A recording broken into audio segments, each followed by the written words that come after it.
Yen lewat aku kelingan gubuk kae nate tak nggo demenan karo anak elek Tarman lho lak nyritake to.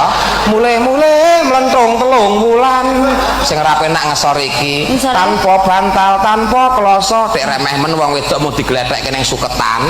Lah mbo yo dilemek-lemeki plastik ngono kok nganggo senggakan cendol dawet bareng digropyok kleru nyantol cawet. Lagu saiki kok gek pengalamanmu iku.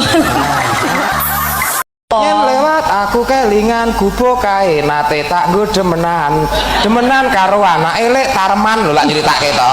Mule-mule mlentung telung wulan sing ora penak ngesor iki tanpa bantal tanpa kloso dek remeh men wong wedok mau diglethekke ning suketan.